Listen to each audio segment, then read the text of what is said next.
मुंडीवर पाय, अरे प्रणितीचं करायचं काय? खाली मुंडीवर पाय.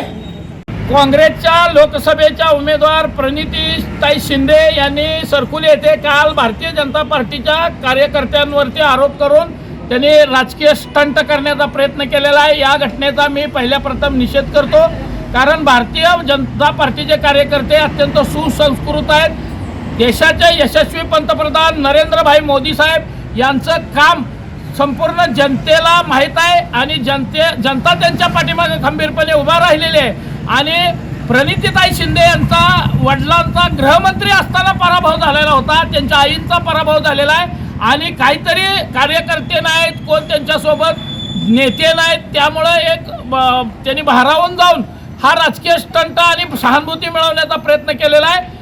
परंतु जनता त्यांच्या नादी लागणार नाही, कारण त्यांच्या सोलापूर जिल्हा हा त्यांच्या शिंदे कुटुंबाचा 7-12 नाही, कारण वडील होते, आई झाल्यानंतर मुलगी, अशा प्रकारचा 7-12 नव्हे।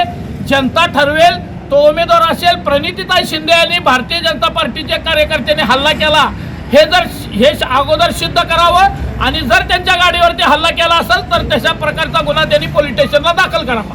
मराठा आंदोलन करताना बऱ्याच ठिकाणी त्यांना अडवलं, त्यांचं म्हणणं आहे आम्हाला जर अडवलं, गावबंदी केली तर भाजपचं राजकारण उघडं पाडायची संधी मिळणार आहे, असे त्यांचा आरोप होत आहे। नाही, मराठा आंदोलक असो, धनगर समाज आंदोलक असो, ओबीसी आंदोलक असो, या प्रणितीताई शिंदे यांचे वडील सुशीलकुमार शिंदे साहेब हे महाराष्ट्राचे मुख्यमंत्री होते, त्यांनी याबाबत कधी वक्तव्य केलं नाही। प्रणितीताई शिंदे यांनी या तिन्ही समाजाच्या प्रश्नाबाबत कधी वक्तव्य केलेलं नाही, त्यामुळे या प्रणितीताई शिंदे यांना ते आंदोलक काय मागत होते की तुम्ही आम्हाला समाजाबद्दल बोललेला एखादा व्हिडिओ द्या, आणि ह्यांनी राजकीय स्टंट करण्याचा प्रयत्न केलेला आहे। यांना प्रत्येक गावामध्ये हे आंदोलक आता मागणारच आहेत, तुम्ही समाजासाठी काय केलंय त्याचा व्हिडिओ द्यायला पाहिजे ना त्यांनी।